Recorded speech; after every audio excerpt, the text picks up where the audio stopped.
here we are for our Boo It's Halloween food video. We have come appropriately dressed. I have some French Canadian background. My name is Monique, and so I have the French tam. And now I'll turn over to our other wizards so they can explain their costumes and who they are. Patricia, we'll do you next. Oh, I'm Cool Joe. Cool Joe on Halloween night. I feel a little bit like the Hamburglar. Thanks, Karla. How about you, Susan? I'm just into being animal. I love animals that hear and smell. So there you go. There you go. I was thinking about the mouse. That would have been an ode to a costume I wore when I was about 8 or 9 and went out trick-or-treating at Halloween as a mouse. All right. Well, all fun and games aside, we are going to be talking about Halloween food, and not just the kind that has to be sweet. We decided that we would also handle things that would be appropriate for adults and might not have to be sugar-based. So we have a little bit of everything here. And of course, I have my beautiful and lovely co-wizards in their wonderful different filters. So just so everybody remembers, we have Susan Owens, who now has a pizza slice on her head. We have the Hamburglar, Karla Wiersma, and we have her lovely hair bow on, Patricia De La Garza, and of course, I'm Monique Attinger. And yes, boo, Halloween is on its way. And so what we wanted to do was help to give you some information that will help you make some good choices as you're coming into this particular holiday. And so much of it revolves around food that we are going to deal with some of the food testing that we've done, as well as look at what might be oxalate friendly, maybe talk a little bit about how you could have other issues that might affect your ability to tolerate candy. It's not just oxalate. So we have been talking more about histamine and salicylate and some of these other things that seem to come along with some of our challenges with diet. Susan has got some stories to share about Halloween as well. And we do have a few recipes at the end. So if you're not going to go the commercial candy route, what kinds of things can you do? And both sweet and savory, maybe appropriate both to kids and adults alike, who clearly we like to wear costumes too. So do you want to jump in, Karla, or shall I share? And I can share the screen with the spreadsheet if you like, or I can start off with the food stuff. No, can't hear. All right, sorry, we can let Susan start with the sugar. That's not a bad idea. Let's do that, Susan, because then I can get set up in the background with the spreadsheet and stuff. Okay, well, let me tell the story that I grew up in a household where my older sister, was born on Halloween. So that meant that on Halloween we had trick-or-treating, but we also had a birthday party. And so we had all the, cake and ice cream and all that stuff with the birthday party. Then we also had all this candy stuff. And I very quickly learned that I could not tolerate it. In fact, I got to where I really hated Halloween because I would go into, I just felt terrible and I would get headaches and just, couldn't move. And so, interestingly, later I went to summer camp and they had what they call the Geedunk. And I understand now that that was borrowed from the Navy. But it is a time when you get to go to, get a goodie and get a Coke and that kind of thing. And so that's what, after the rest hour, then they would have the Geedunk and you could get a candy bar and a Coke. And it would always make me sick for the rest of the day. And so instead of doing that, I ended up being the counselor that sold all that stuff to everybody else, and I didn't have to eat it. So obviously I had something going on, but there was certainly no one in my life that was taking it seriously or doing anything about it. So I just had to sort of take it into my own hands. And then later, my daughter also couldn't handle candy at Halloween. She loved trick-or-treating, but she would never eat the candy. And so we became the household in the neighborhood where all the kids in the neighborhood would come for the next year to get candy because we kept it in a big bowl, all of Grace's Halloween stuff. And they would come and say, can we have some candy? So we became kind of a popular household for that reason. But at any rate, I knew that we had some issues going on with sugar. Now, of course, back then we didn't know anything about oxalate. And, I still don't think that we have the whole picture, but I do think that we learned something recently when a lot of the oxalate researchers started to look at the connection between diabetes and oxalate. And I covered that a little bit on one of our past, I think the endogenous oxalate video that we did a couple of weeks ago. But it is true that sugars convert into glyoxal, and then glyoxal can convert into oxalate. So Oh my gosh. if you're not properly handling your sugar, then it may convert into this nasty compound that can then make you feel a lot worse. Is that, sorry, Patricia, is that both glucose and as well as fructose? Because, the research It's talks not about just fructose, but it does make you think about, all the drama that we've had, out in the public about high fructose corn syrup. lots of it. Yeah. Yeah. So that may actually be related to this. And this is mainstream oxalate research. It's not, I'm not talking about, some fringy people that are looking at this. The mainstream oxalate people are looking at this glyoxal thing, but I don't think that they're getting into thinking that, oh, maybe this is the issue with type 1 diabetes. And so, or type 2 diabetes. But one of the amazing articles that came out was that I think it was glyoxalate is now considered to be a primary marker of type 2 diabetes. Who would have thought that? And this is a precursor that is one step away from oxalate.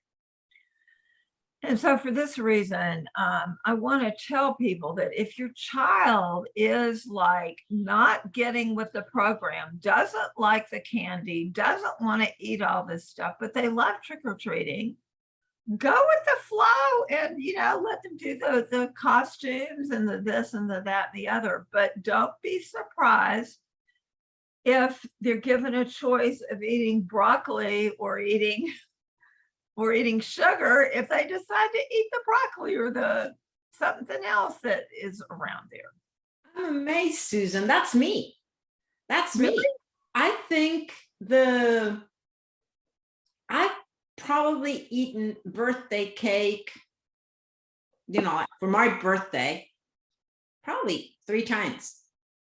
And Wow. it was kind of like a taste. And then I would just leave it. And dessert has never been part of my culture, ever. I've never met anybody that was like that. And whenever I would go, whenever I was a kid and my aunt, the typical aunt that always takes you for treats and whatever, and we would go to church and then she would say, okay, you were all guys so good that let's go get something. And I remember my cousins running to the little guy that was selling all that junk. And I would ask for a comic book. And, everybody thought I was just such a nerd. It was just, but it just never, it was never something that really attracted my attention.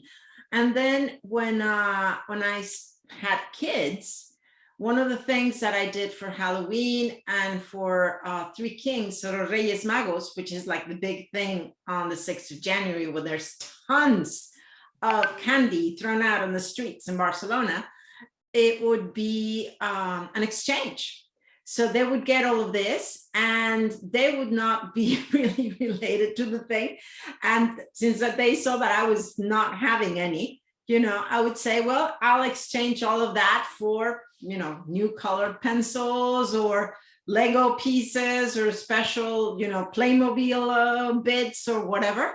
And they would just exchange it. And then sometimes after the parades, they would just go to another kid and say, here, have it.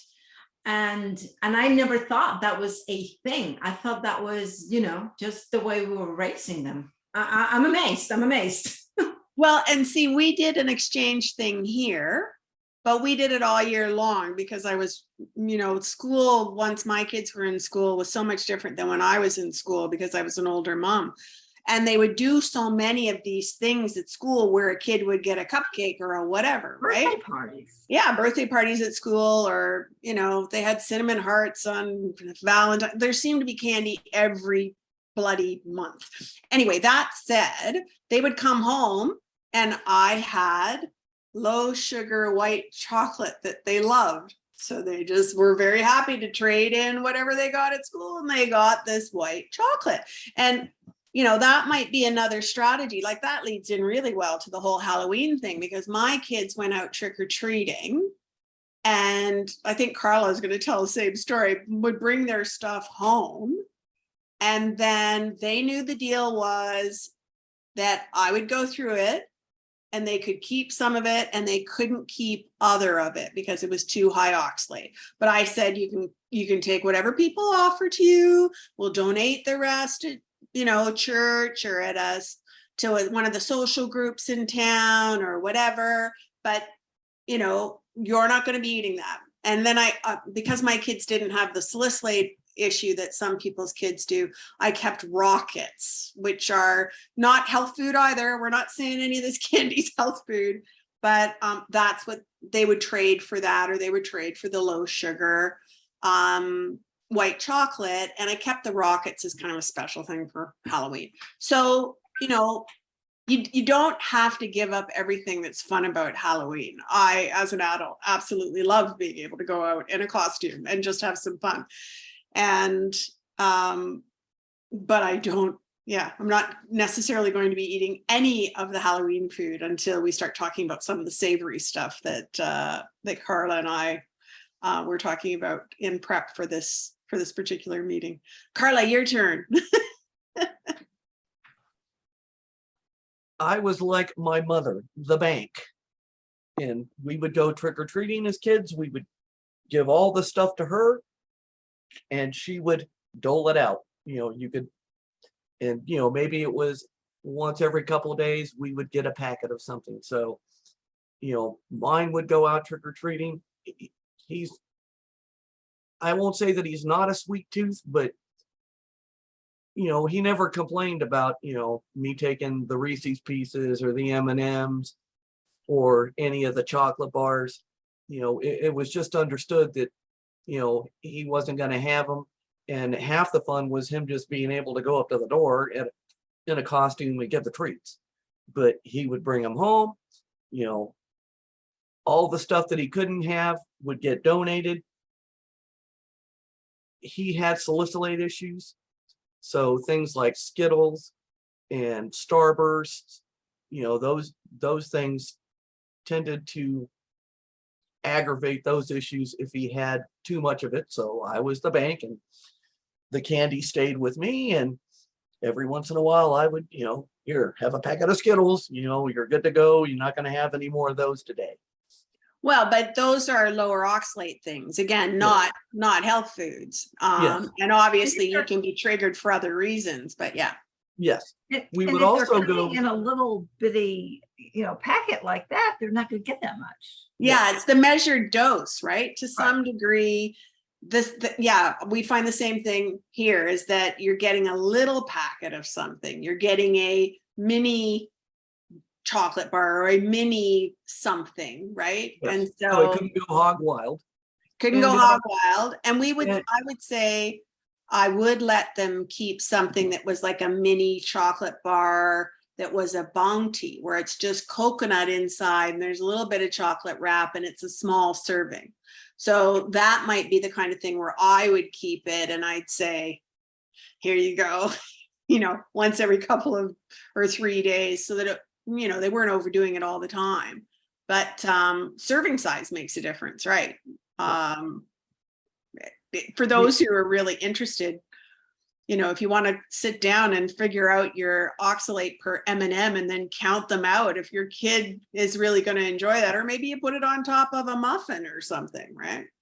But yeah, it's not something where I would let my kids have something like that and then have them eat the whole thing, because that was suicide. They probably felt awful, but they didn't connect it somehow. There was enough, I guess, play in terms of their biochemistry that they would get whatever dopamine hit from their sugar going up, and it was only afterwards that they were crashing, or later when the oxalate hit, if something was digesting in their system.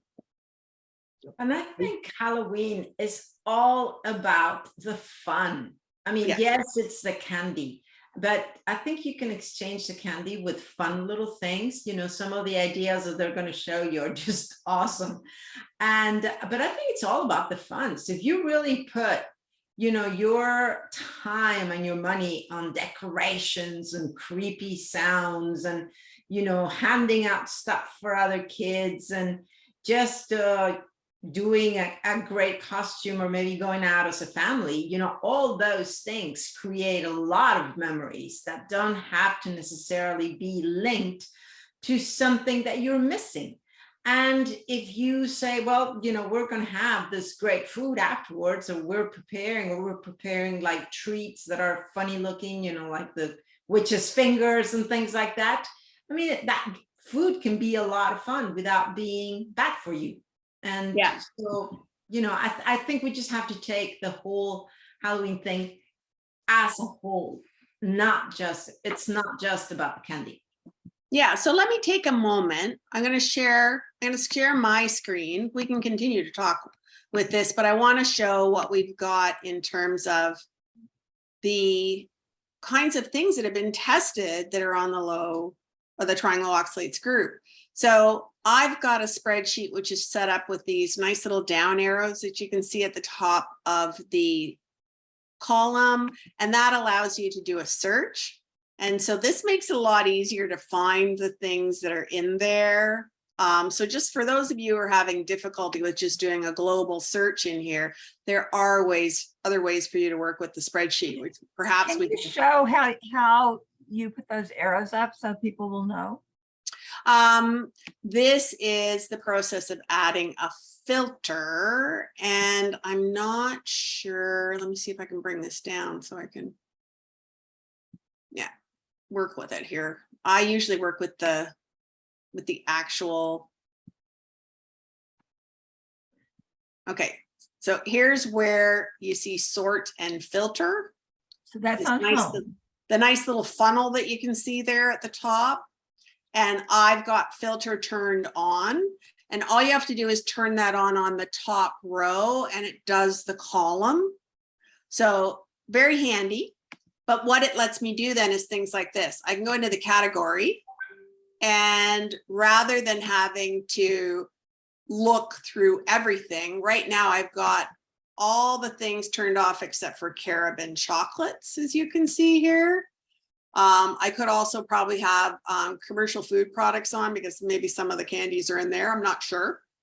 I'd have to check. But what I've got in the carob and chocolate section then is now searchable. So let's say the child comes home with M and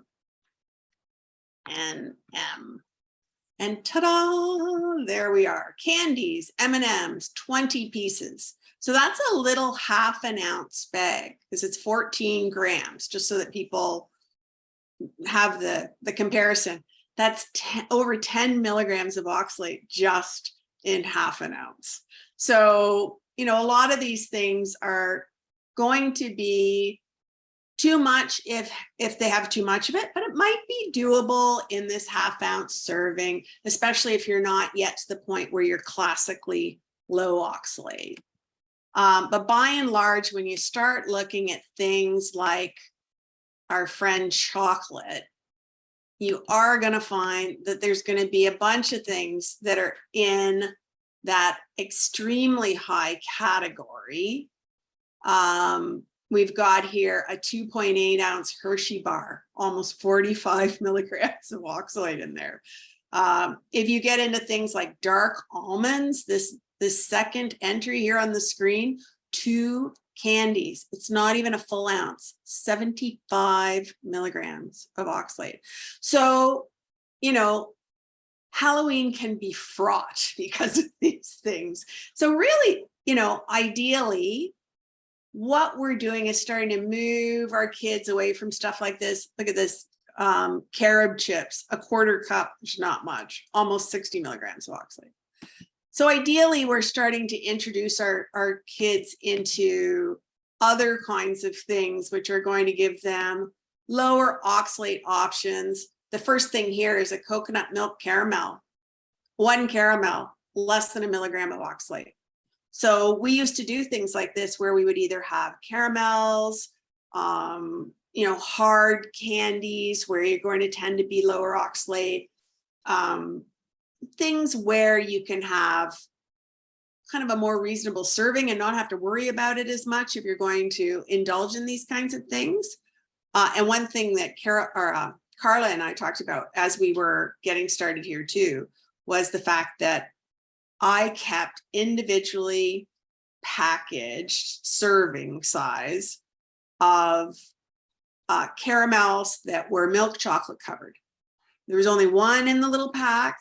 It made them feel really special if they got it in their lunch. Didn't happen all the time. And for times like Christmas or Halloween, or when there is kind of a focus on candy, if you give your child something that's really yummy, but has only a little bit of something like chocolate, so you're not loading them up on oxalate, and where it's individually packaged like that. So that's really the serving size. It's not they're feeling like they're missing out because, you know, they're supposed to have a whole pack of something. These kinds of little tricks can be really helpful. Do you want to add anything on the spreadsheet stuff? Anybody? Yeah, Susan?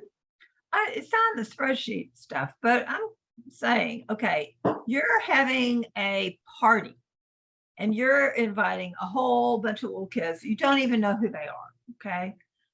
I think now being gluten-free is common enough that a very kind thing to do, because I'm saying this because my daughter was gluten-free from age 4 on. And there were so many parties she went to, and she just assumed she couldn't eat anything. Right. And it would have been just glorious if somebody had had a plate of cookies and they put a label on it that said gluten-free, casein-free, or whatever, dairy-free. That would have been the world to her because it would make her feel included. So I just want to say, even if your child doesn't have that issue, just know that there are children out there that do have that issue. And you can also do that like stuff with peanuts. I mean, there's so many kids with peanut allergies now. So just be thinking that, presume that if you're going to have a big party and have a lot of kids, that you may have children that have other issues. Yeah. Good point. Yep. Our dojo would do that. You know, they would have gluten-free options and not necessarily baked goods.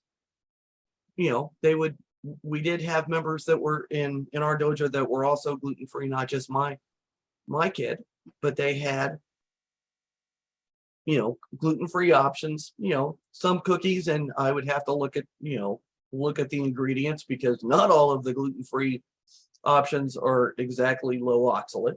No, not at all. But they also had, you know, fruit trays, you know, or vegetable trays with, you know, with dips that, you know, that they could have. And, you know, my son would oftentimes just go there because he, you know, he understood that just because it was gluten-free didn't mean it was something that he could have. So he would look to me, I'd say either yay or nay. But a lot of times he would just head to the fruit tray, because they would have a nice little dip that he could, put strawberries in or blueberries. They would do little fruit kebabs. And like, Patricia had mentioned on one of the episodes where we were talking about making food kid friendly and fun, they would use cookie cutters. So, they would have, things that were star shaped or had, little eyes attached to them, or, just kebabs. So, it doesn't always have to be about cakes and candy. With that said, don't we have some great recipes? Oh, yeah.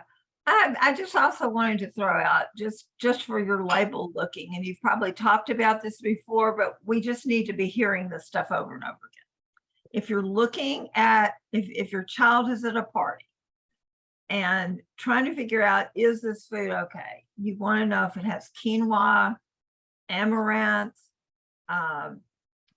chia seeds, Buckwheat, poppy seeds, buckwheat, sesame seeds. Yeah. Arab. Almonds. carob, almonds. Probably one of the worst ones is the almond flour and almond whatever that's in there, as far as oxalate's concerned. Yeah. Yeah. On average, almond flour has got about 4 milligrams of oxalate per gram of flour. That just adds up really fast, because a gram is 1/28 of an ounce for those of you who don't know the conversion. So that's a pretty small serving size for you to already have 4 milligrams of oxalate. Yeah, and actually, I don't know what Karla did, but I'm pretty sure she did the same. But my kid had the instructions. I cooked it, you can eat it. I didn't cook it, don't put it in your mouth. Yeah, So or ask first. it was that simple. I mean, and but what you can do, if you know somebody with dietary restrictions that is coming over for your party or whatever, is call the mom. Call the mom and say, okay, what can she have? What can he have? And then, if it's something as simple as cut up, watermelon, then you can probably do it. If not, just, invite and tell the mom. It's like, okay, whatever it is, bring it on. Just, there's going to be 20 of us. So will that be enough? So that the kid has a tray where everybody's serving himself and he's okay to eat it. So, it's very easy for mom to say, okay, your mom gave me that recipe, so this one you can have. Yeah, this is safe. Something like that. It's probably easier than just hoping and praying that somebody's recipe is going to work for our kids or for us. So I think a little bit of preparation and communication goes a long way here. But it's really important to have the kids feel, part of the celebrations. So something like that would be really fun. And again, presentation is key, bringing some sausage that looks like funny fingers or looking at different things and just being, creative. Some of the recipes are coming along. And then they can feel like, their mom brought the coolest looking tray, but don't have to feel obliged to try something that they know might make them feel bad. Yeah, we always brought our own food to any family gathering or whatever. Not necessarily more than one thing, but at least one thing which was special, which was tasty, which my kids really liked.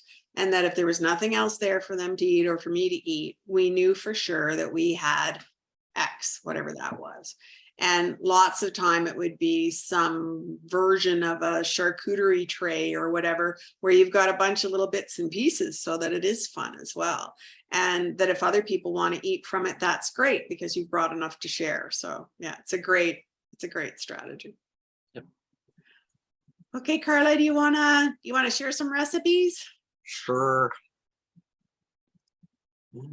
So yeah, when you're going to take an exit from the commercial, approach to Halloween. Maybe you're going to have a get together or join in on a party or whatever. Karla and I have a few things that we thought might be fun, not just for kids, adults too. Okay, the first thing I came up with was Chewy pumpkin white chocolate chip cookies. One, because, well, it's chocolate chip. Doesn't matter whether it's white or dark, and it's pumpkin, so that's always a good one in my house. And it's So we got looked that at, good fall flavor to it. yes, and it's also something you can, migrate over to Thanksgiving as well, if you want to use that as a potential treat.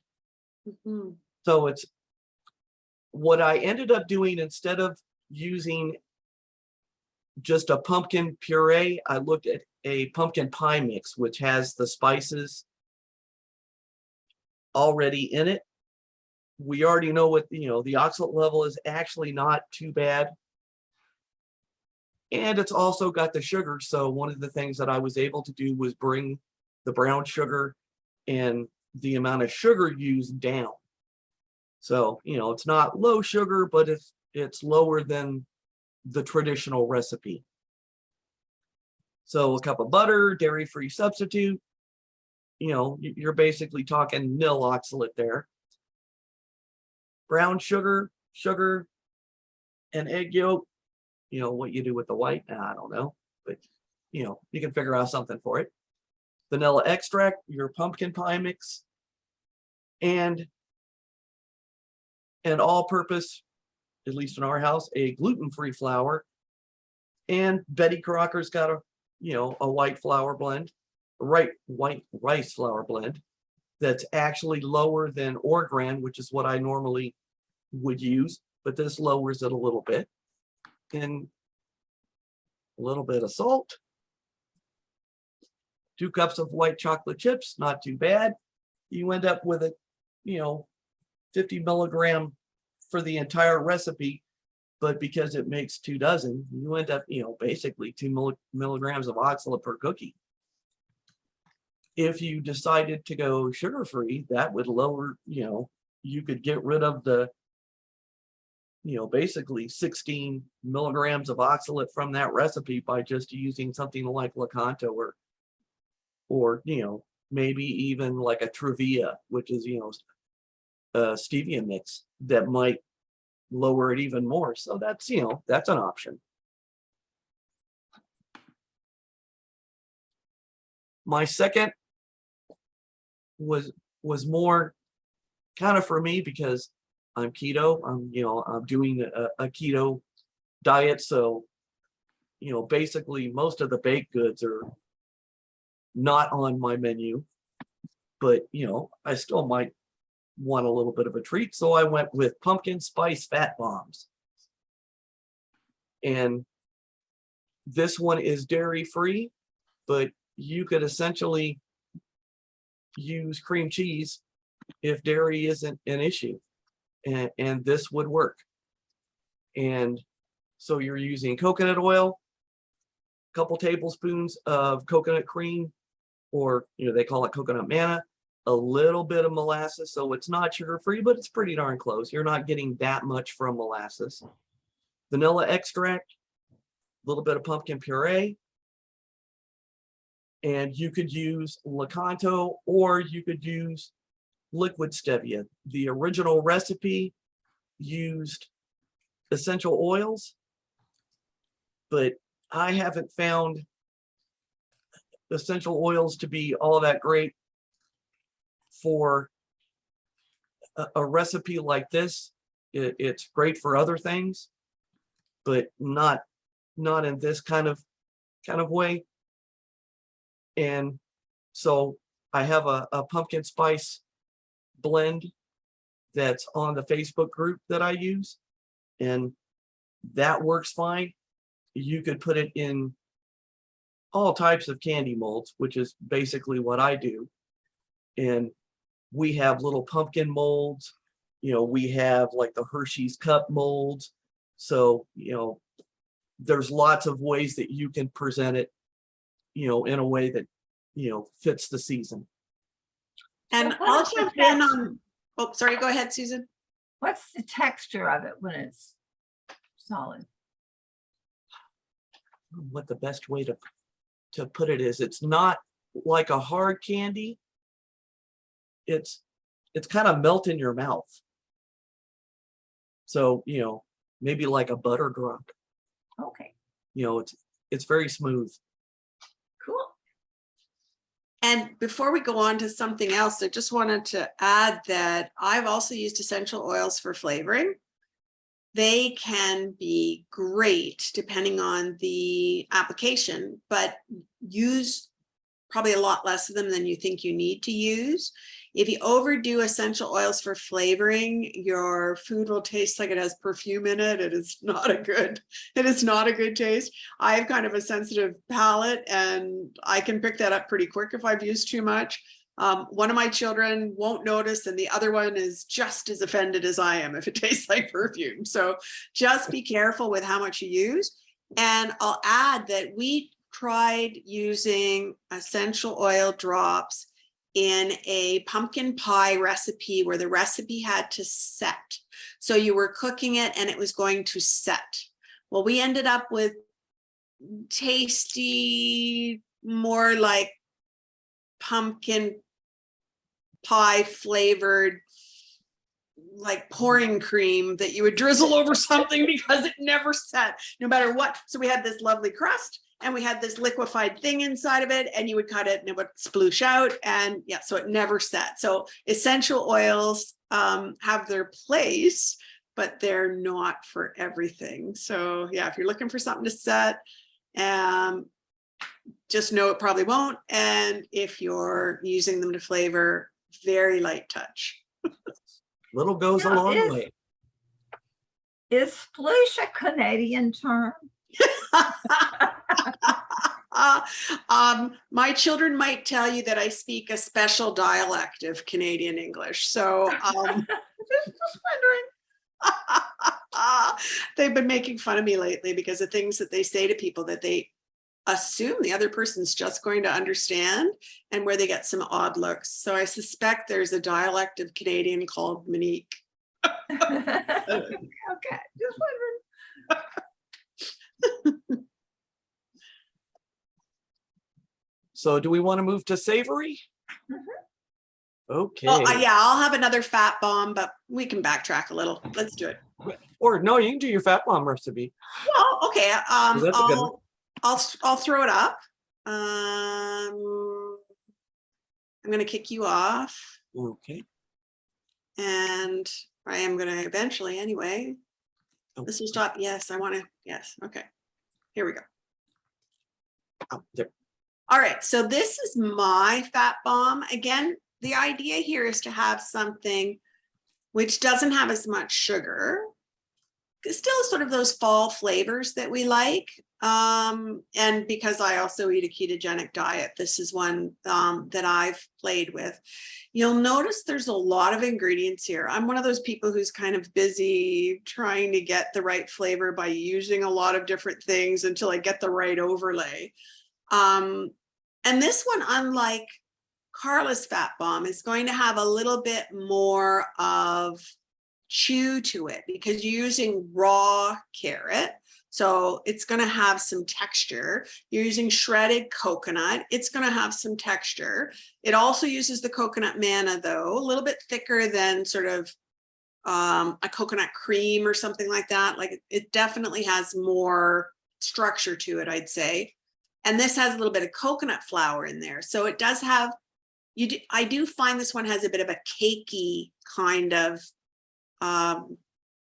texture to it. And yeah, again, that's not Canadian, that's just Monique. Anyway, but I tried to trick this out a little bit with some protein in it. So I've used Vanilla Blast protein powder. It's one of the ones we've tested. And the idea there was to get a little bit of vanilla, but we've got this combination of the coconut and the rice protein to kind of give you a full complement of essential amino acids. Instead of cinnamon, I've used cardamom here. This one was actually designed to be lower histamine. So for those people who are trying to deal with that conundrum, this might be workable for them. I used a liquid Olive Nation ginger extract so I could get some of that typical ginger flavor, but really lower the oxalate again. And in this one, I used pure monk fruit extract drops, which are 0 oxalate, and vanilla stevia to get a little more of the vanilla flavor from there. So this is the kind of thing where you take all this, you throw it in a food processor, you let the magic happen inside the food processor. But once you've got a dough formed, you can spoon it out into 8 equal sized portions and roll it into balls, and it will set in the fridge. So you don't have to freeze it in order to get it to set. This will set in the fridge.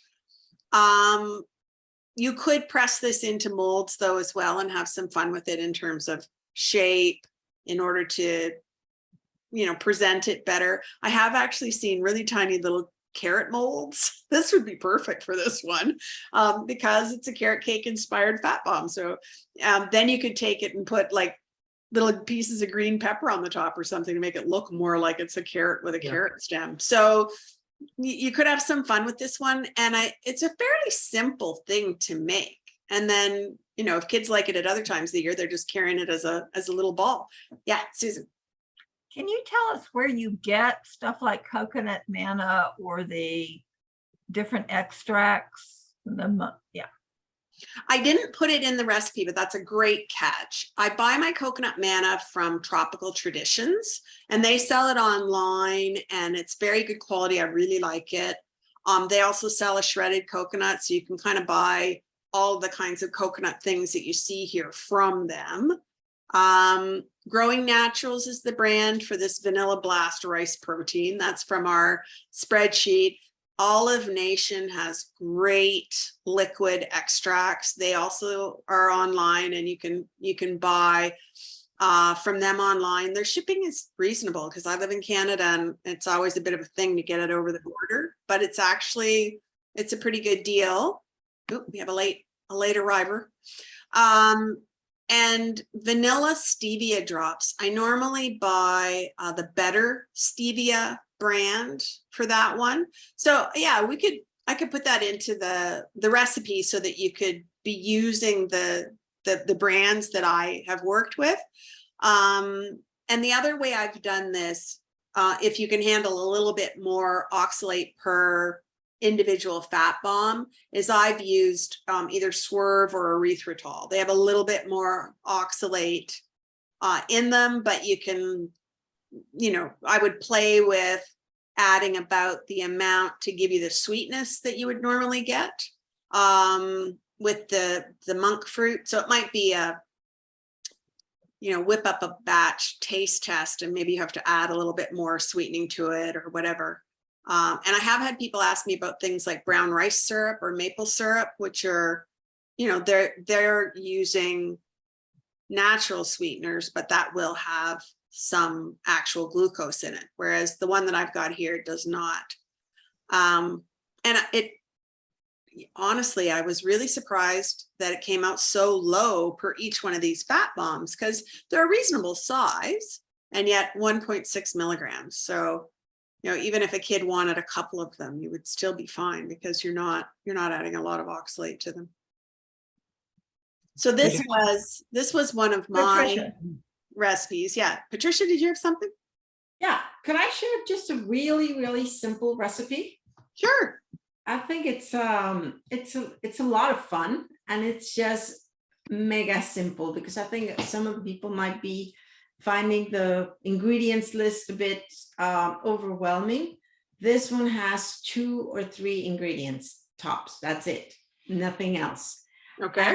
And you can shape them. These are little mints, butter mints, and you can shape them as little ghosts. So basically what you do is, I can share the screen, I suppose, with my super tiny recipe. It Right. doesn't have much in it, but it will give you an idea of the kinds of things you can do really, really quickly. So 1/4 cup of softened butter and a teaspoon of peppermint extract or a drop of essential oil. That would be something like that. And you can have it like that, mix it, put it into little drops, and then I'll put it in the freezer, like put it on like a cookie sheet or something, and stick them in the freezer. And when they're getting solid, then you can just flatten them with your finger and make like the little ghosts with the back of a spoon.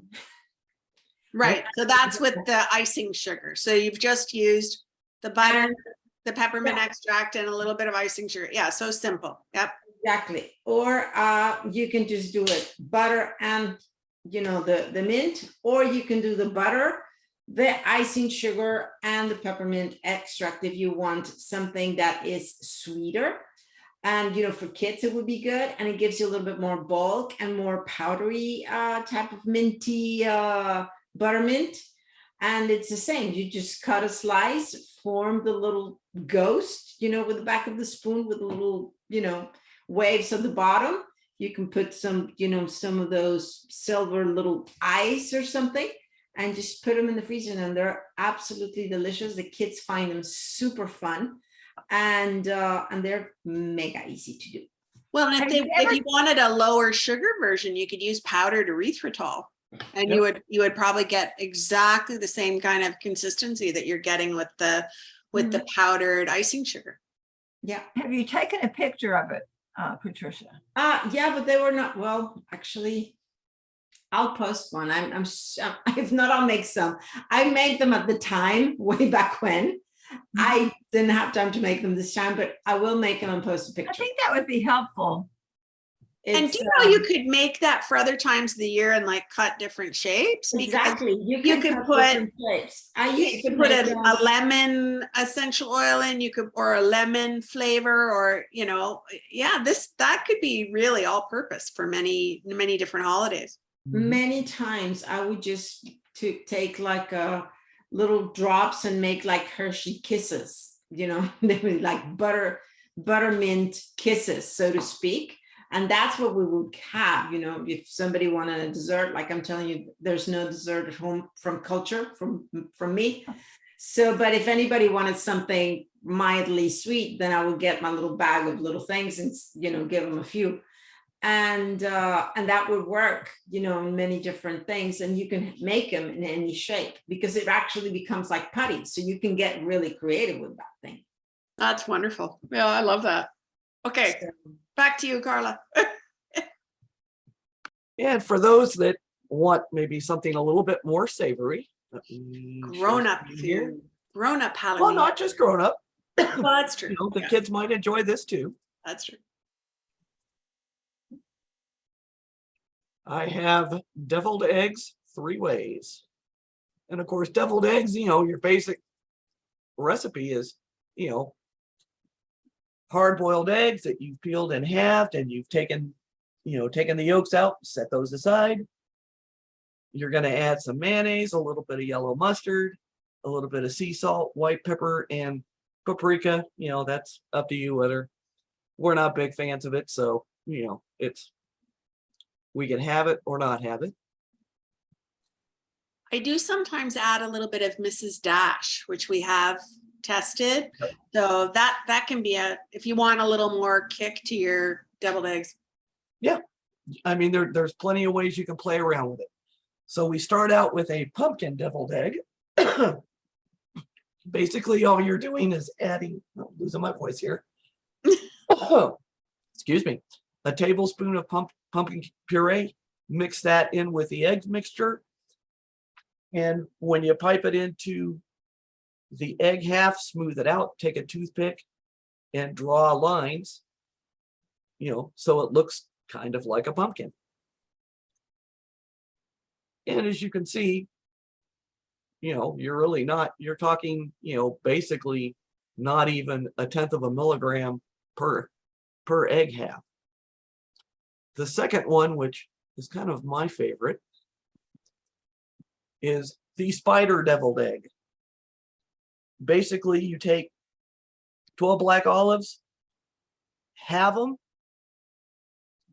put 1/2 on the deviled egg, take the other half and make little legs out of them and put it around the olive half, and you have a spider deviled egg. That would be And a cool one to last, have a picture too. pictures are coming. Oh, great. And last is the deviled egg. And you basically just take some red pepper strips, cut them and make little triangles. So you have devil's horns, and then take the rest and make a tail out of it, and then place it on the deviled egg. And voila.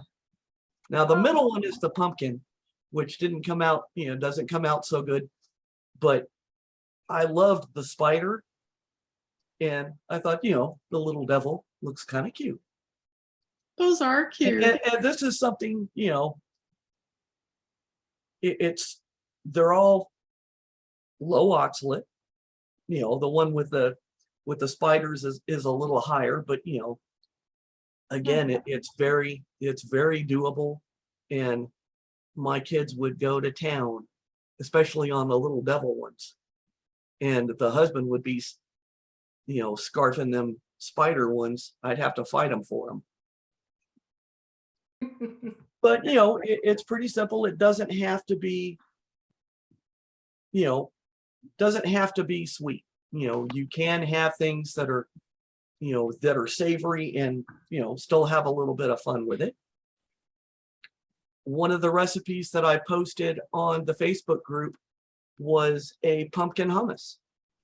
And if you're starting out high, from a high oxalate diet, you could keep the tahini in. But as you work your way down, you could go down to sun butter or macadamia nut butter if you didn't, if you don't want pumpkin, but you still kind of like that feel, you could add butternut squash. So there's different ways that you can, play with it. And, like I said, it doesn't always have to be about sweets. My kids would love these. And with that in mind, I got one last thing to show. Okay. Pickled monster eggs. I love these. Now, I've not done these pickled, but what I have done is essentially this approach, and they call it an activity for kids, but all you're doing is hard boiling an egg. So you could then use any of the fillings that Karla's just talked about. But you hard boil the egg, and before you peel it, you crack the shell, not enough to break the shell completely away. And then you put it in water with a little bit of food color in it, or a little bit of some kind of coloring in it. And then, of course, it's going to soak through the shell where the shell's been cracked. And so you kind of get these spidery colored eggs. And so that can be a lot of fun. In this case, they actually pickled the eggs and with food color in order to do this. But and this is called a kids activity. But honestly, I think it's fun. As a great way too. So you can imagine one of these eggs being cut in half and then having the interesting filling. And so if you've got this spider web look to the outside of the egg and then a spider sitting on top, it's like you have upped your Halloween game. Can I show you one? Absolutely. On the savory one, some Halloweens ago, I made this hack that actually turned out to be a great success. So I'm sure you've seen these in all sorts of Halloween parties, the witch's fingers. And what I did is that I took some sausages, some of the little cocktail sausages, and I just cut out where the nail would be. I put a tiny bit of ketchup on it. And then the nail was a little hard-boiled egg. And they were low ox, witch's fingers. And they were just a hoot. And then we had some red paprika for the red nailed ones, that would be very, very feminine. And you just cut like the little folds on your finger. You just cut with a knife. And it's really quick, it's really fun, it's really savory, and kids love them. Yeah, it's another great idea. And honestly, if I was at a Halloween party, that's the kind of thing I'd be taking. I'm not a I'm not a sweets gal anymore, so I'm not picking up the different kinds of goodies. Oh, and I see that Paul has commented on our lovely headgear. We're having fun with filters for Zoom and being able to have a costume on the fly. One other item that I just thought about that we did probably 5 or 6 years ago was we made a Meatloaf Frankenstein foot. Oh dear. So instead of doing the mold, we made a meatloaf and carved out the toes and put little slices of onion for the toenails. And the kids thought it was an absolute hoot. So, that's another way to have some fun with it. The husband was like, ew, he wasn't really into it, but the rest of us, it was like, hey. I am so doing this Halloween. I mean, it was hilarious. And it actually, came out, looking, like a foot with some toes. I am definitely posting a picture of that for Halloween. Yeah, Okay, we definitely need good. that on the group. Food Okay. and recipes needs a Halloween page. I could do that. Okay. Well, folks, it's the top of the hour. We are going to wrap it up. Thank you for being here with us so that we could have some fun with Halloween food. And, if you have any questions, when the video is up on YouTube, you can post questions there. We'll get back to you.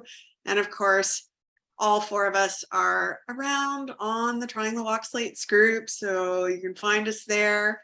And we may or increase our presence, I guess, as we start to be on things like more social media. But for sure, you can find us on the Trying the Lock Slates group, both on Facebook and on Groups.io. And yeah, hoping that everyone had a chance to have a little bit of thought process about how food can actually be fun. It does not have to be all serious. And even if we've got kids and our kids need this diet, we can have fun with them with their food too. So Absolutely. And please remember, there's a ton of moms that are looking for ideas and, that are probably shorter time and not really, wanting to go the YouTube route or whatever. So please share it, share it in the groups that you're in. Just share it. I just found some good ideas that on top of it, they're nutritious and are low oxalate, and, give them the chance to, really participate in a healthy way for their kids, because a lot of the kids are feeling deprived or feeling sad, or they're getting a lot of no's. And actually, there's a way to have a lot of fun in Halloween and have some great fun food like Frankenstein food. yeah, and so they don't have to feel doing that, but or even the it's not stopping. Sorry. Okay, sorry. Or just having some fun, some nutritious food, and just being light about it. It doesn't have to all be a drama. If there's a problem, remember, we can turn it into a project. So with that, I would just ask you, if you like what you're seeing, just hit that subscribe button so that every time we come online, and share, talk about us, and let us know, what's working, what's not, what would you like us to talk about, and let's have fun this Halloween.